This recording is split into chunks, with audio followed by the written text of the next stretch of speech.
에스라 8장 우리 31절에서 32절 우리 함께 읽도록 합니다. 첫째 달 12일에 우리가 아하와 강을 떠나 예루살렘으로 갈새 우리 하나님의 손이 우리를 도우사 대적과 길에 매복한 자의 손에서 건지신지라. 이 예루살렘에 이르러 거기서 3일간 머물고. 아멘.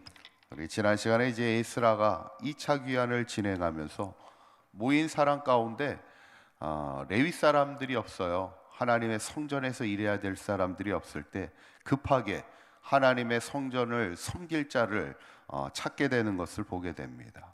그만큼 교회에는 모이는 사람도 중요하지만 더 중요한 것은 일할 사람이 있어야 된다는 것이죠. 저는 바라기는 우리 사강교회에 많은 일꾼들이 세워지고 교회를 섬길 자가 많아지는 우리 사강교회가 되어서 늘 든든하게 서가는 우리 사강교회가 될 수 있기를 간절히 축원합니다. 오늘 본문은 이제 에스라가 드디어 이제 사람들을 이끌고 예루살렘으로 도착해 오는 그런 이야기가 나와 있는데 31절에 이제 그 말씀이 나오는데 다시 한번 읽어볼까요? 시작. 첫째 달 12일에 우리가 아하와 강을 떠나 예루살렘으로 갈새 우리 하나님의 손이 우리를 도우사 대적과 길에 매복한 자의 손에서 건지신지라. 아멘. 이 구절을 보시면 언제 출발하냐면 첫째 달 12일에.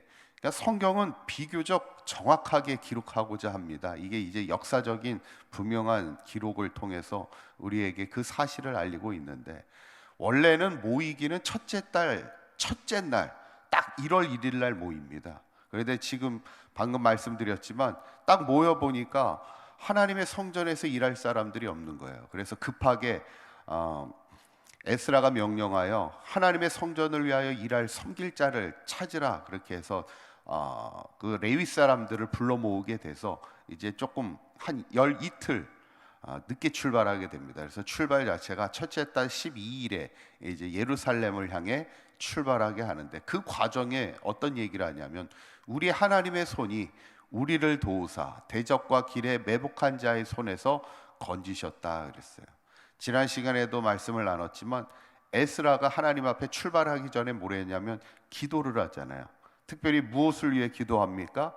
그 가는 여정에 평탄한 길을 달라고 기도합니다. 왜냐하면 이 1400km의 먼 길을 여정을 갔다 보면 이 광야에는 많은 도적대들도 있고 많은 대적들이 있어요. 다 이스라엘 백성을 우호하는 사람들이 아닙니다.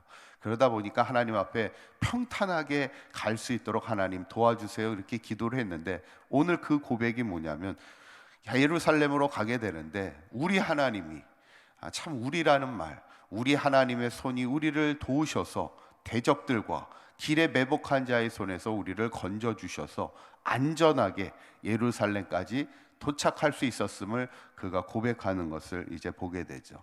그래서 이제 도착하고 났을 때 그들이 뭘 합니까? 35절에 보면은 사로잡혔던 자의 자손 곧 이방에서 돌아온 자들이 이스라엘의 하나님께 무엇을 드렸다고요? 번제를 드렸다. 그러니까 하나님 앞에 도착하고 나서 감사의 예배를 하나님 앞에 드리게 되는 것을 보게 되죠. 그런데 이제 문제는 뭐냐면 에스라가 예루살렘에 이렇게 도착해서 보니까 예루살렘에 남아있던 자들의 신앙이 어땠을까?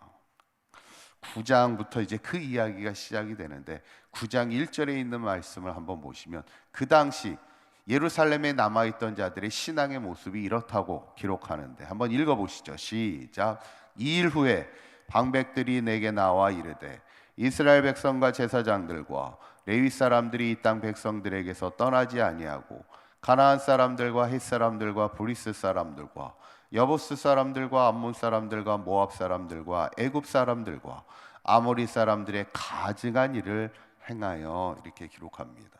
그 땅에 남아 있었던 예루살렘의 사람들이 보니까 이방인, 뭐 제사장이고 뭐고 레위 사람들이고 뭐고 이스라엘 백성 전체가 다 이방 사람들의 가증한 일을 행하고 있더라는 거예요. 신앙이 다 무너져 있었더라는 거예요.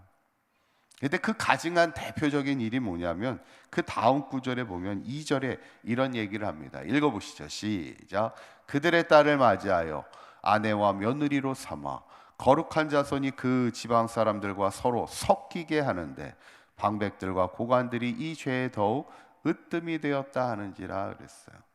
이게 뭐냐면 이방인과의 결혼의 문제였어요. 가장 문제가 이스라엘 백성들이 신앙을 잃어버리게 되는 가장 큰 이유 중에 하나가 이방인과의 결혼이었다는 겁니다. 아내로 맞이하고 이방인을 며느리로 맞이하게 되는데, 그러니까 이 결혼의 문제가 단순히 결혼의 문제가 아니었다는 거예요. 그 대표적인 예가 뭐냐면 이스라엘의 역사를 보면 아합 왕이 대표적인 예입니다. 아합 왕이 누구와 결혼하죠?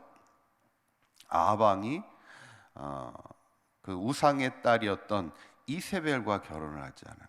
그러면서 이스라엘 민족이 우상 숭배에 완연하게 빠지게 되는 것을 보게 돼요. 한 사람과 한 왕의 결혼이 결국 한 나라의 운명을 바꾸게 되는 겁니다. 우상에 빠지게 되고 결국 하나님의 선지자들을 죽이고 하나님의 성전을 무너뜨리고 그 자리에 우상의 신전을 싣고 우상의 이방의 선지자들을 데려다 놓고 이세벨이 그런 역할을 하게 되죠.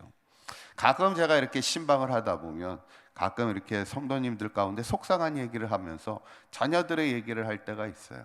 어떤 얘기를 하냐면, 그래도 아이들이 중고등학교 시절까지는, 청년까지는 교회를 이렇게 다니는데 결혼을 하다가 이제 믿지 않는 사람과 결혼을 하다 보니까 지금은 교회를, 신앙생활을 전혀 하지 못하고 있다라는 거예요. 그게 어떻게 보면 진짜 현실의 문제입니다. 믿지 않는 사람과 결혼해서 그 사람을 믿음으로 딱 이렇게 받아들이게 되고 다시 그들을 세워가게 되면 참 좋은데, 오히려 믿었던 사람이 믿지 않게 되고 교회를 다니지 않게 될 때 참 그것이 하나님 보시기에 안타깝게 되는 것을 보게 되죠. 오늘 예루살렘의 신앙이 딱 그렇더라는 거예요.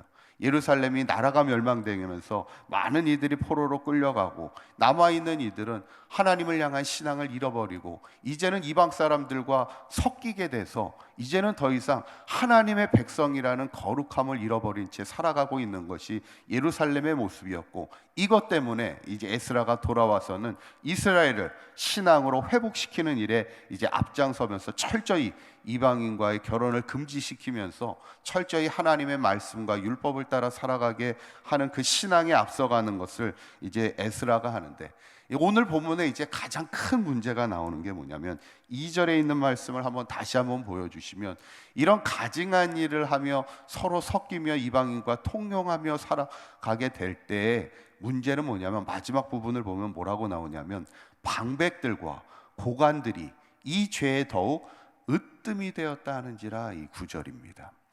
방백은 누구를 이야기하는지 정확하게는 알 수는 없지만 이게 뉘앙스를 봤을 때는 이 방백들과 고관들은 누구를 말하겠어요?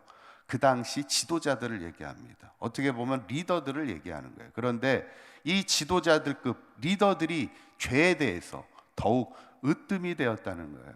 그러니까 사실 지도자일수록, 우리가 교회도 마찬가지잖아요. 리더일수록 신앙의 본이 되고 신앙에 앞서가는 자의 삶이 돼야 되는데 오히려 죄의 으뜸이 되고 있다라는 안타까운 고백을 이제 성경은 지금 하고 있죠. 저는 오늘 본문을 보면서 에스라가 이제 2차 귀환을 통하여 예루살렘에 돌아오지만 예루살렘의 신앙이 무너져 있었다는 거예요. 더 안타까운 것은 리더가 돼야 될 사람들이 그 죄의 으뜸이 되어서 악을 행하고 섞이게 되고 신앙의 순수성을 잃어버린 채 살아가고 있는 것을 우리가 보면서, 저는 바라기는 특별히 우리가 새벽을 깨우는 살아가는 성도들이 신앙에 앞서가는 자의 인생이 되자는 거예요. 많은 사람들에게 신의 본이 되고 더욱더 기도하고 영혼 구원을 위하여 우리가 귀하게 믿음에 앞서가는 자의 삶을 살아갈 때, 바라기는 우리의 신앙의 그 순수성과 거룩성을 통하여, 열정을 통하여 우리의 무너져 있는 우리의 신앙들을 잘 회복해서 우리의 가정과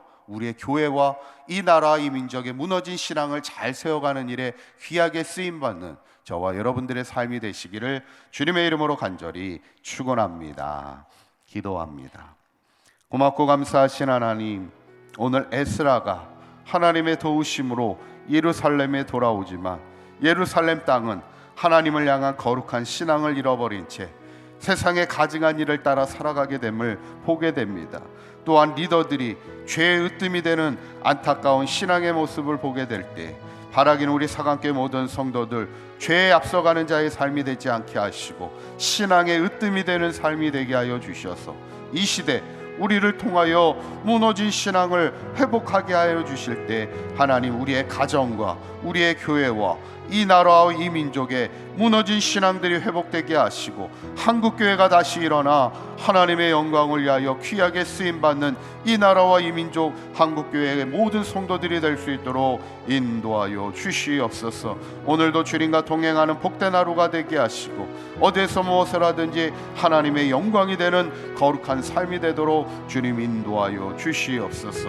우리 주 예수 그리스도의 이름으로 기도하옵나이다. 아멘.